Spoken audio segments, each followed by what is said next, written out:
tal? ¿Cómo están? Muy buenas noches. Bienvenidos a Vía Pública. A los 93 años falleció el exdiputado y abogado defensor de los derechos humanos Andrés Elwin Azócar. Fue uno de los demócratas cristianos que firmó esa declaración pública de rechazo al golpe militar, conocida como la declaración del Grupo de los 13. Fue a los pocos días del golpe militar. Durante la dictadura participó en el Comité de Propaz y en la Vicaría de la Solidaridad. Fue elegido presidente de la agrupación de abogados pro derechos humanos y director de la Comisión contra la Tortura. Por esa vasta trayectoria, hoy en el mundo político, transversalmente, se lamentó su partida. Chile pierde a uno de sus mejores hombres. Esas fueron las palabras del presidente Sebastián Piñera. Un maestro de ética y moral, dijo el presidente Ricardo Lagos. Su grandeza es una inspiración y un orgullo para nuestra patria, es lo que afirmó la presidenta Michelle Bachelet. Mañana, 21 de agosto, será trasladado a la iglesia San Ignacio de Alonso Valle, donde se va a realizar la misa fúnebre para finalmente ser sepultado en el cementerio general. La despedida de un hombre que trabajó incansablemente por el tema que se ha tomado a la agenda estas últimas semanas, que trabajó por los derechos humanos, por una vocación de justicia social que lo inspiró. Nos hacemos parte de esta despedida al llamado Quijote de los Derechos Humanos. Vamos con otros temas que han estado marcando esta jornada. Han surgido voces contrapuestas a partir del anuncio presidencial de crear un Museo de la Democracia, todo en el marco de la discusión sobre la misión y el contenido del Museo de la Memoria. Ayer, en entrevista con El Informante, el presidente Piñera aseguró que la agenda de derechos humanos no es una agenda que incomode al gobierno, aunque algunos de sus dichos respecto al presidente Allende sacaron ronchas en el Partido Socialista. Vamos a estar conversando de estos temas junto a Claudio Fuentes y a Joaquín Castillo. Y la Subsecretaría de Telecomunicaciones acusó a las grandes empresas de hacer un fuerte lobby que supuestamente impide mejorar las políticas públicas en beneficio de los usuarios y la competencia, mientras las empresas se defienden, argumentando que han invertido y que las medidas tomadas por la autoridad empeorarán el servicio. ¿De qué se trata esta pugna? ¿Cómo podrían verse perjudicados los usuarios de celulares? Bueno, vamos a conversar sobre este tema con el ex subsecretario de Telecomunicaciones, Pedro Huichalaf. Y tenemos también una pregunta en el día de hoy para que ustedes voten ahí en la página de Facebook de 24horas.cl. ¿Qué dice esta pregunta? ¿Estás de acuerdo con la propuesta del presidente Piñera de un Museo de la Democracia? ¿Sí o no? Están ahí las alternativas para que ustedes voten y vamos a estar revisando al término de esta Vía Pública los resultados de esta pregunta. Nos vamos a una pausa y ya regresamos con el debate esta noche.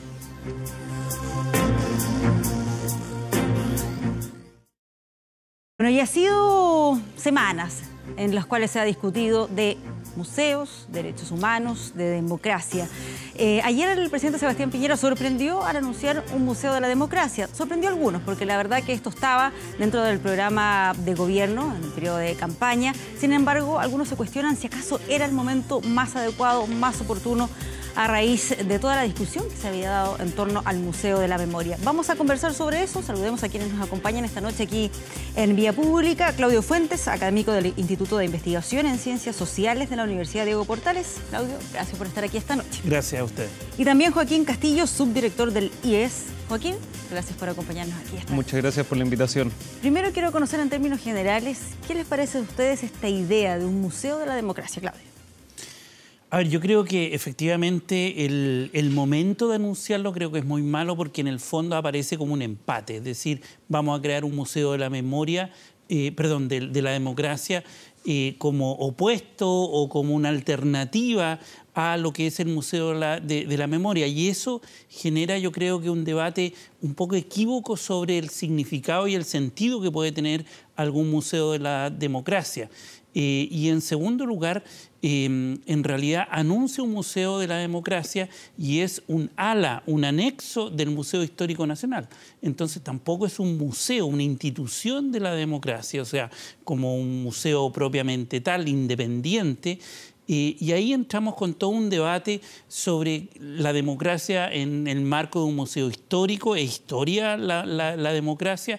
O como un museo vivo, como una institución que te permite desarrollar una serie de iniciativas como es el Museo de la Democracia en Estados Unidos, por ejemplo. Entonces yo creo que tiene problemas, creo que problemas no resueltos sobre el sentido, el propósito, que lo hacen bastante, a mi juicio, uno entra con mucha duda respecto de cuál va a ser el sentido de esta anexo del Museo Histórico Nacional. Claro, pero en ese mismo sentido, buena idea, más allá del tiempo, de la oportunidad en que esto se produce, hacer un análisis sobre la democracia, qué es la democracia, tratar de definir conceptos al respecto en nuestra sociedad. Sí, o sea, eventualmente si una institución crítica, que mira la historia, que mira el presente, que te abre las puertas al debate, podría ser interesante. Hay ejercicios así en distintas partes del mundo donde tú tienes instituciones que activan debates públicos y que son centros para el debate. Yo creo que existe una institución así no creo que no hace mal a la democracia. La pregunta es que en una sociedad además tan polarizada como la chilena, o sea, no reconciliada y en donde hay mucha tensión política, yo creo que empezaríamos a preguntarnos lo que tú me estás preguntando. A ver, la democracia, ¿desde cuándo la definimos? ¿Desde 1810? ¿Desde que tienen voto las mujeres? ¿Desde que tienen los votos los analfabetos en 1970? ¿Era democracia la oligarquía que hubo entre 1810 y 1950 y tanto? O sea, una serie de preguntas que te hacen pensar más la democracia como una construcción, como un proyecto permanente de profundización, más que como una institución que existe y que es histórica y que es inamovible. Yo creo que esa visión está archi superada en general en las sociedades modernas. Sí, Joaquín. Bueno, yo creo en primer lugar que efectivamente, como dice Claudio, el momento para anunciar el Museo de la Democracia es desafortunado porque el presidente Piñera y el gobierno en general pierde la oportunidad de instalar un discurso que pueda hacerse cargo de la historia, que es algo que a la derecha en general le ha complicado porque tiene una historia, sus partidos tienen una historia complicada con respecto a la democracia y se perdió la oportunidad de decir sin desconfianza o con el historial un poco más limpio, cuál era el compromiso de la derecha con la democracia. El presidente Piñera en el gobierno anterior ya había dado algunos pasos en ese sentido al declarar esa frase de los cómplices pasivos. La derecha se había hecho cargo de retomar un poco la posta de la reconciliación y de un gobierno de los acuerdos durante la campaña y cuando se despierta toda esta polémica por los dichos de la Corte, o sea, por las resoluciones de la Corte Suprema o por el nombramiento del ministro Rojas y se sale a los pocos días diciendo que se va a inaugurar el Museo de la Democracia, la gente desconfía. Entonces, es normal. ¿De qué? ¿Del modo en que esto se podría realizar? ¿De cómo se podría ejecutar? Lo digo recordando lo que mencionaba al inicio, que esto de todas maneras estaba mencionado dentro del programa de gobierno. Sí, pero a ojos de la opinión pública no es extraño que se haya leído como un museo del empate. Porque efectivamente yo creo que el Museo de la Memoria puede ser sometido a crítica, como puede ser cualquier institución sometida a crítica en una democracia. El problema es que cuando se ha sometido a crítica y hay un espaldarazo del mundo de la cultura bastante unánime a favor de los derechos humanos y aparece el presidente Piñera anunciando el Museo de la Democracia, uno ve que hay un intento por empatar un poco la cancha. Entonces lo que tenemos que hacer como sociedad es poder tener esas discusiones sin la desconfianza política que generan el mal momento. Sí. Y eso mismo lleva a cómo se crearía esta institución, este museo, quiénes van a estar detrás de las ideas que se van a poner ahí. Y ahí yo creo que las democracias contemporáneas involucran comisiones, acciones de participación, qué le gustaría a la gente, cómo educar en democracia. ¿Requerimos espacios solamente de una cronología de hechos y de presidentes o requerimos hitos trágicos? La matanza de Santa María, por ejemplo, de Iquique. Ese fue un momento de conflictividad social. ¿Se coloca o no se coloca? cómo se relata, y ahí viene la desconfianza, yo creo, respecto de cómo se relatan los años 60. El contexto del golpe de Estado, qué se dice del golpe. O sea, ahí aparecen grandes temas que nos van a dividir, seguramente nos van a dividir. Y eso yo creo que genera, bueno, a lo mejor hay que poner las dos historias paralelas, a lo mejor hay que poner una historia oficial. O sea, todas esas preguntas yo creo que empiezan a abrir la cancha en el fondo y a decir, chuta, acá al final ese Museo de la Democracia, cómo se instale con el presidente inaugurándolo y que inmediatamente la prensa, los intelectuales y todos van a ir, la cultura, van a ir a mirar y van a buscar el error. Y eso genera un gran debate público nacional. El problema, yo creo, perdón por la interrupción, pero tiene que ver con que, como fue leído este anuncio, parece ser que hay un museo que es más afín a la izquierda y un museo más afín a la derecha.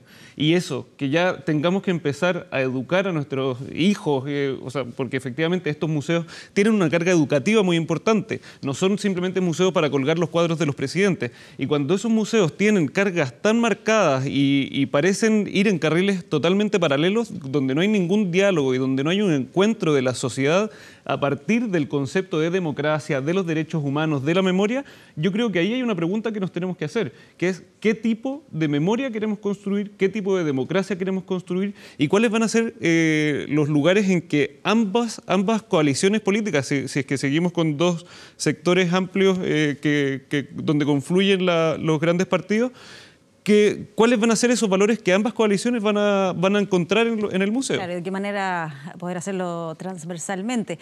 Quiero que revisemos parte de las declaraciones que dio el presidente Sebastián Piñera la noche del domingo. Estuvo acá en TVN, en el programa El Informante. Se refirió a varios temas. Parte de eso lo vemos y lo revisamos a continuación. Pero la agenda de derechos humanos, Matías, no es una agenda que nos incomode, no es una agenda que nos divida. Tenemos plena conciencia que los atropellos a los derechos humanos no se justifican nunca. Que también es bueno para Chile preguntarse por qué. Pero ahí, en ese museo, en esa obra, no. Preguntarse. Ya. No, preguntarse como sociedad, ¿por qué se destruyó nuestra democracia? ¿Por qué llegamos a crear esos odios y divisiones tan profundas entre chilenos? ¿Por qué el Estado de Derecho se debilitó de tal forma? ¿Por qué partidos políticos que hoy día forman parte de la oposición validaron la violencia como un instrumento y decían que la democracia era una cosa formal, burguesa, sin ningún valor? Que la izquierda, y estoy pensando desde el presidente Allende, que validaba la violencia y los mecanismos no democráticos, ha evolucionado y ha aprendido a conocer, respetar y proteger mejor la democracia. Bueno, desde ahí ya puede haber una diferencia a la hora de analizar el tema de la democracia, cuando dice el propio presidente que Allende avalaba la violencia. Hoy generó una serie de reacciones esa declaración. ¿Puede ser, por ejemplo, uno de los puntos que marcarían diferencias, complejas tensiones en nuestro país? O sea, yo creo que parte de la izquierda en el exilio hizo una autocrítica muy importante con respecto a su propia función durante los años de la Unidad Popular.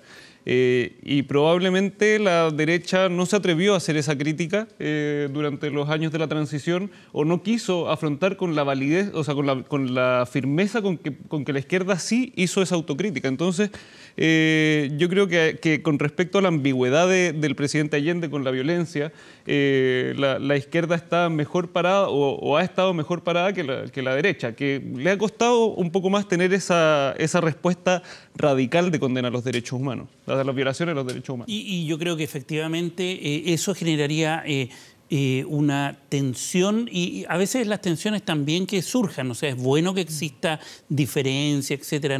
Yo no tengo problema con eso. El punto es cómo eso se traduce en una institucionalización.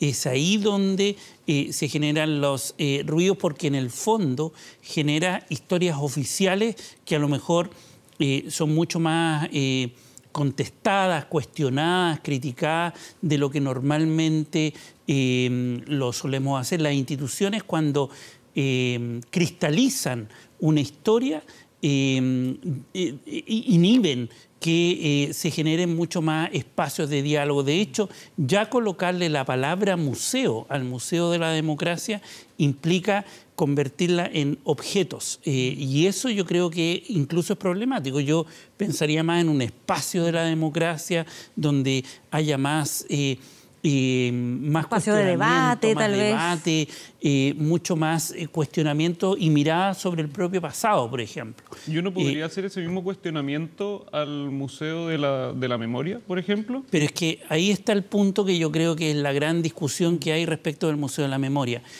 Con el Museo de la Memoria lo que se está recordando son las violaciones a los derechos humanos, donde se supone que todos compartimos que hay ciertas situaciones que son las violaciones de lesa humanidad donde no los vamos a permitir. Entonces, es ese espacio para esa circunstancia. Y la pregunta es, que se hace la derecha particularmente, tiene que ver con el contexto que dicen que le falta y toda la explicación de lo que pasó anteriormente. El problema con eso tiene que ver con que se genera causalidad. Y cuando tú generas causalidad, generas justificación. O sea, es inevitable esto de que no quieren explicar y no justificar. Ándate a la RAE. La RAE lo que significa explicar en la Real Academia de la Lengua, explicar significa justificar, significa explicar las causas de un fenómeno social, político o algo. Y por lo tanto, tú al estar estableciendo causalidades, estás explicando, estás justificando algo, estás diciendo A pasó por B, A, la violación de derechos humanos, pasó por este contexto de polarización. Y ahí yo creo que entramos en un debate yo creo que es árido y que no tiene mucho sentido, porque las violaciones de derechos humanos no se explican bajo ninguna circunstancia. O sea, eso debía ser parte de nuestro entendimiento ciudadano y como sociedad, etcétera. Entonces yo creo que ahí hay un problema con el tipo de argumento que se trata de armar. Bueno, de hecho, Claudio, cuando se dio toda la polémica por el Museo de la Memoria, también se generaron distintas opiniones al interior de Chile Vamos. Por eso que veíamos lo que planteaba Evópoli versus lo que planteaban los presidentes de Renovación Nacional y de la UDI. ¿Para qué entonces, o qué tan buena idea para la derecha puede ser proponer este Museo de la Democracia si es un tema que genera tensiones?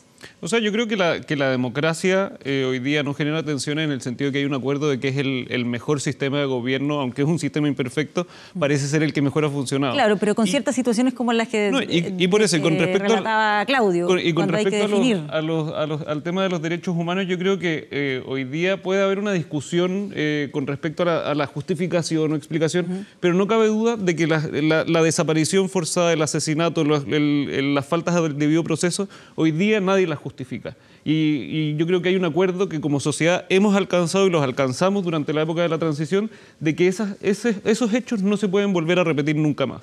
La cuestión es cómo nos hacemos cargo de ese nunca más. ¿Creemos que el museo es suficiente como para evitar que esos crímenes se repitan en el futuro?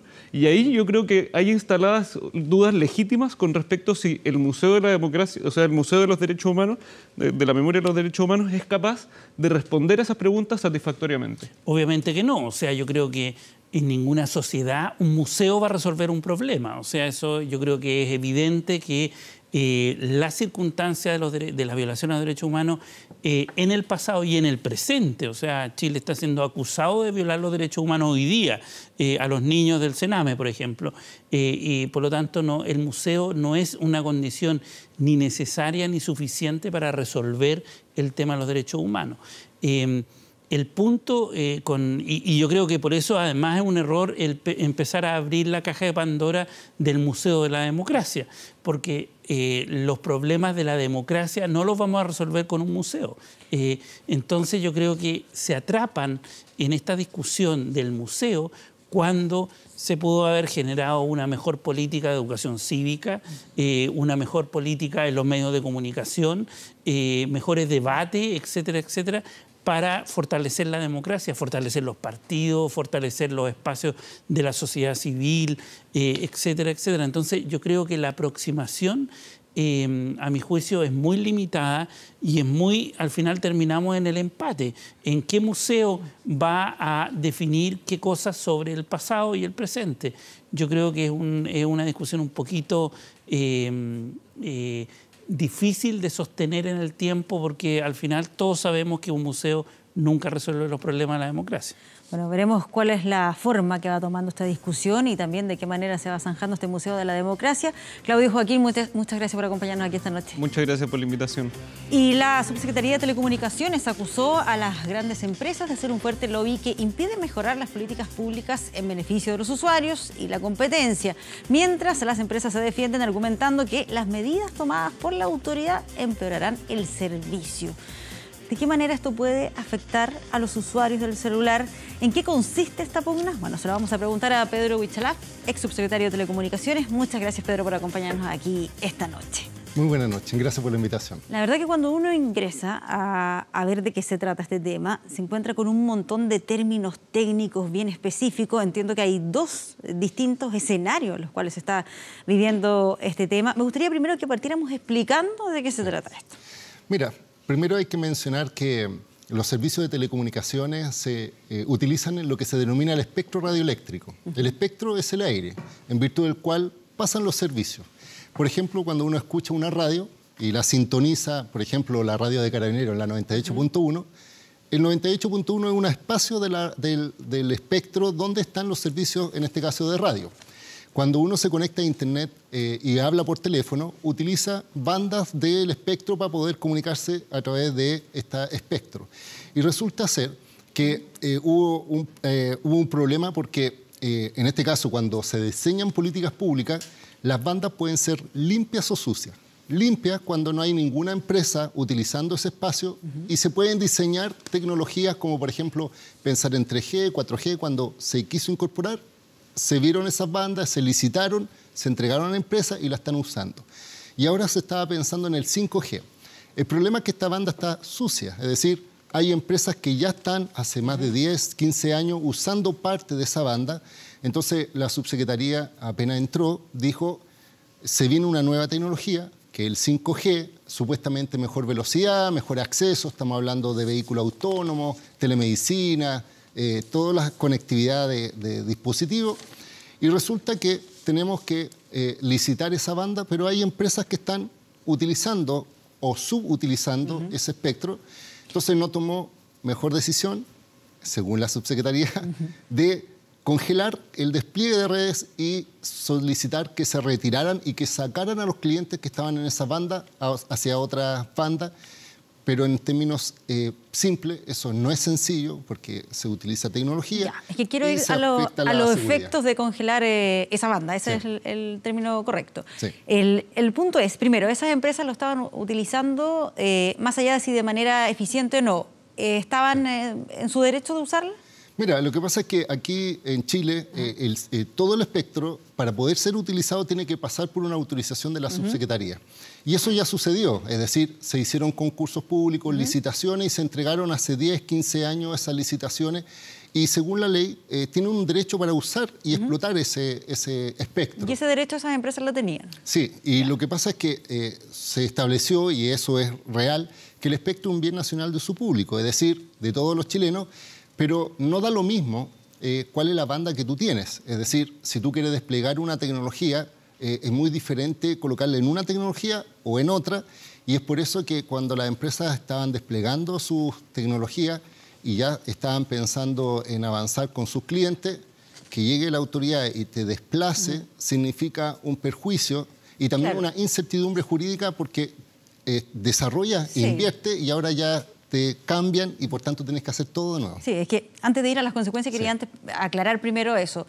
Estas empresas estaban utilizando ese derecho porque así lo habían hecho y habían participado en todos los procesos para poder utilizarla. El punto es que después hay un cuestionamiento a la eficiencia. Sí. ¿Cuál es ese cuestionamiento? Justamente sucedió de que la subsecretaría verificó que esa banda estaba usando para una tecnología antigua que tenía muy pocos clientes, y la autoridad congeló con el argumento del uso eficiente del espectro. Aquí hay un problema de raíz, porque según la Ley General de Telecomunicaciones, si la autoridad, en este caso la Subtel, cree que hay un uso ineficiente, tiene herramientas como para sancionar. se inicia un cargo, después el ministro de Transporte y Telecomunicaciones actúa como juez, hay una sentencia y se sanciona. Pero aquí nada de eso hubo. Llegó la autoridad administrativa y tomó la decisión de sacarlo sin que hubiera un procedimiento de por medio. Entonces ese es uno de los primeros cuestionamientos. O sea, en su opinión, primero se debió haber intentado corregir aquellos cuestionamientos que habían respecto al uso que se estaba... la subsecretaría tiene atribuciones de fiscalización y regulatoriamente para sancionar, aplicar los cargos que se denomina y después sancionar al ministro. Pero aquí nada de eso sucedió, llegaron las nuevas autoridades y además es un hecho inédito porque en actos anteriores había pasado de que habían otras empresas usando o en forma ineficiente el espectro y habían sido sancionadas con un procedimiento regular. Entonces, las empresas lo que reclaman, primero, es lo irregular del hecho. Segundo, el hecho de que no hay un plan de por qué lo hizo. Es decir, cuando se incorpora una nueva tecnología, existe una planificación de políticas públicas, se determinan las normas técnicas, se determina cuál va a ser el uso, y hoy día la autoridad nos ha dicho para qué lo va a hacer, de qué forma, y solo otro dato más.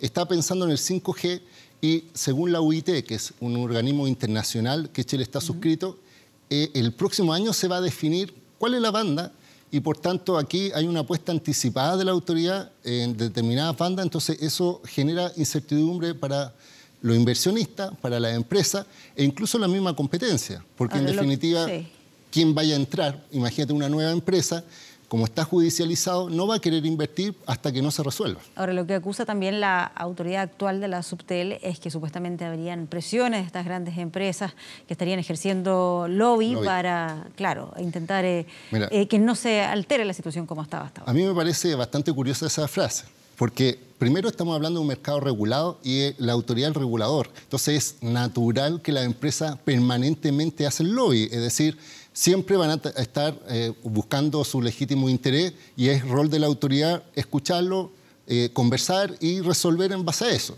Entonces, además la subsecretaria viene del mundo de las telecomunicaciones, según lo que menciona, trabajó en el extranjero, entonces ella más que nadie sabe que esto es real. Entonces, que se vea sorprendida por un lobby me parece curioso, es decir, a lo mejor pensaba que eso no ocurría en Chile, pero eso ocurre. Además, nos tocó cuando éramos subsecretarios. Eso, que quería ir a eso, pero además la presión debe venir seguramente, si es que existe, tanto tal vez de las empresas que se ven perjudicadas con esto, como también de las que eventualmente se podrían ver beneficiadas con este cambio. De hecho, las últimas noticias mencionan que las empresas que se podrían beneficiar son las que han hecho más lobby. Entonces, hay una...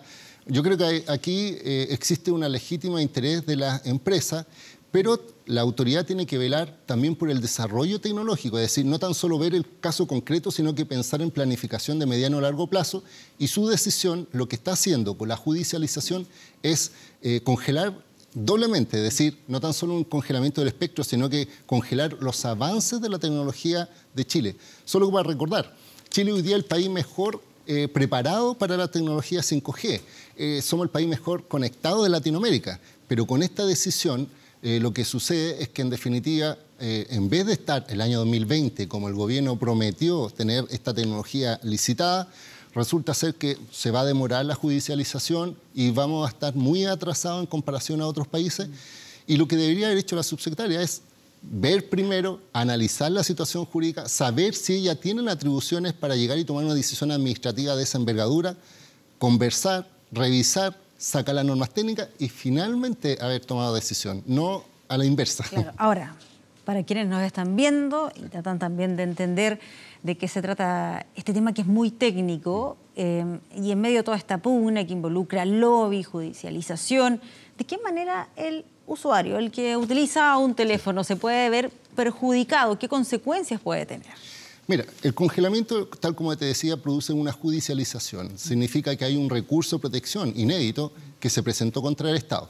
Y lo que pasa es que las empresas al final dicen, mira, yo no voy a invertir más en el país porque mientras no se resuelva la incertidumbre no voy a hacer inversiones. Entonces, ¿no es un poco también de chantaje? No, porque en definitiva hoy día las empresas lo que hacen es buscar siempre cada vez más clientes. Pero si hay dudas respecto al uso de la banda, que es un bien esencial, no tiene certidumbre respecto a si sigue invirtiendo, porque si lo hace después te pueden retrotraer todo. Entonces, ¿a quiénes afectan? Van a afectar a las personas que están en zonas de bajo ingreso, en zonas rojas que se denomina, en zonas rurales o muy extremas, porque las empresas van a decir, prefiero seguir invirtiendo en zonas rentables, en las zonas altas de Santiago, pero no voy a invertir en las zonas más rurales porque en definitiva no hay seguridad, no hay certeza y el problema al final es que perjudica también la visión que tiene en el extranjero de Chile.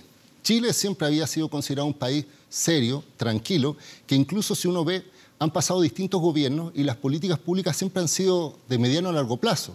Pero resulta que hoy día, con este acto, afectó la credibilidad de Chile, está en cuestionamiento en la Corte Suprema, en este caso a través de un recurso de protección, en la Corte de Apelaciones, pasará a la Suprema. Entonces eso significa al final que las personas que están aspirando a tener mejor tecnología, a pensar en el 5G, se va a retrasar muchos años. ¿Qué pasa con el otro tema? Porque Sí. entiendo que este es solamente uno. Ahí Sí. ya estábamos hablando de un espectro. Sí. ¿Qué pasa con la banda 700? Sí, resultó que paralelamente, y justo coincidió, entonces se le denominó la Semana Terrible de las Telecomunicaciones, hubo un cuestionamiento, es decir, mira, tal como decíamos que se había congelado esta banda, hace el año 2013, 2014, durante la primera administración del presidente Piñera, se licitó una banda que se llama la banda 700 y se la adjudicaron 3 grandes empresas, Entel, Movistar y Claro. Y resultó que Conadecu, que es un organismo que está buscando el beneficio de los consumidores, presentó un reclamo porque supuestamente estas empresas no podían ganarse ese concurso por un tema técnico, porque se señala que por un tema de concentración de espectro, una empresa no podía tener más que un cierto límite para efecto de que otras empresas entren a Chile.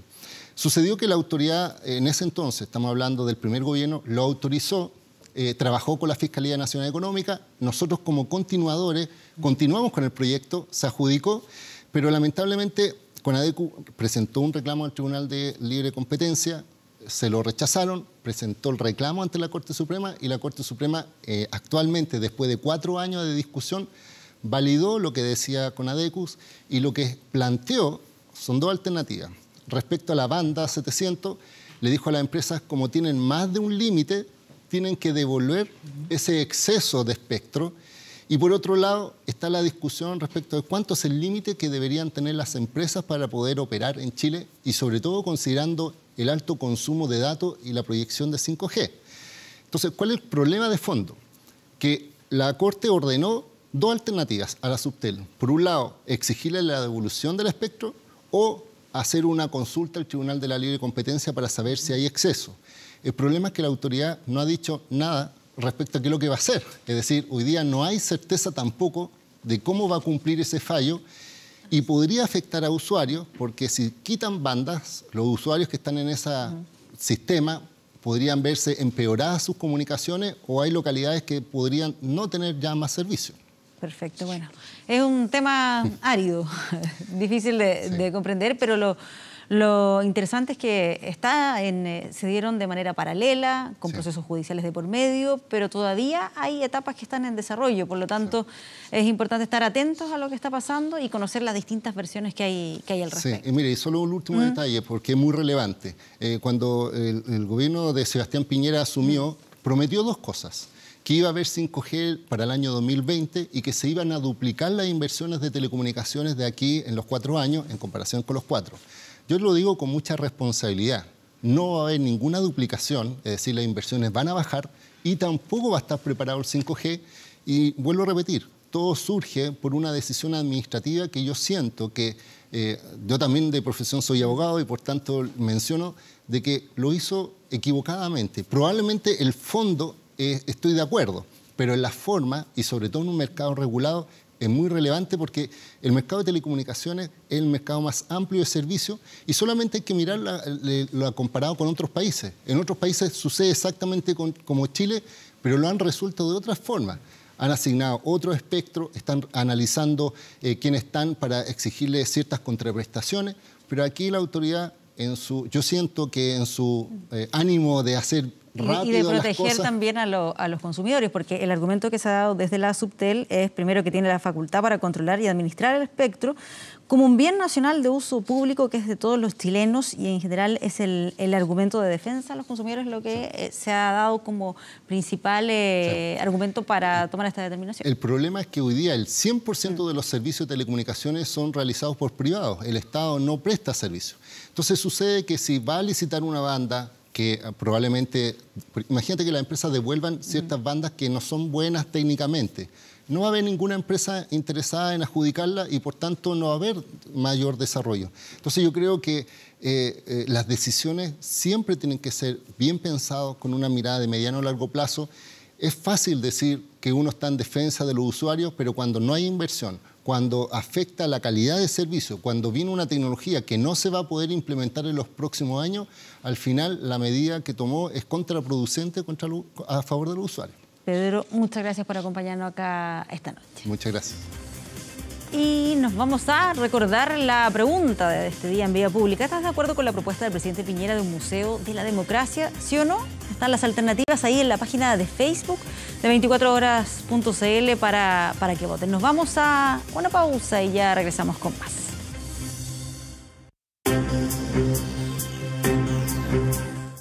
Con los resultados de la pregunta que le estábamos formulando en el día de hoy, tenía que ver con este Museo de la Democracia. ¿Estás de acuerdo con la propuesta del presidente Piñera de un museo de la democracia, sí o no? Vamos a ver los resultados. Ahí están. Un 66% no está de acuerdo con esta iniciativa. Sí está de acuerdo un 34%. Vamos con 24horas.cl. El canciller asegura que Chile mantiene conversaciones con otros países para llevar a Nicolás Maduro a la Corte Penal Internacional. ¿De qué se tratan estas declaraciones de Roberto Ampuero? Bueno, está todo el detalle ahí en 24horas.cl. ¿Qué pasa con la temperatura a esta hora? Despejado, 7,1 grados, que es lo que se espera para mañana acá en Santiago. Martes, un día primaveral, 25 grados, cielo despejado. Cambio el día miércoles, nublado, apenas 15 grados de máxima. Y escuchamos de fondo Escalera al Cielo de Led Zeppelin, porque hoy su vocalista Robert Plant cumple 70 años, 55 de ellos ligados a la música, una extensa y destacada carrera que contra todo pronóstico no terminó con la separación de la banda británica en 1980. De hecho, Plant, el dios dorado como es conocido, sigue activo y disfrutando del éxito de su último disco que salió al mercado el año pasado con muy buena crítica. Con esta melodía terminamos este Vía Pública. Gracias por informarse con nosotros. Buenas noches. Sometimes all of our thoughts are minuscule, and I think you can see that.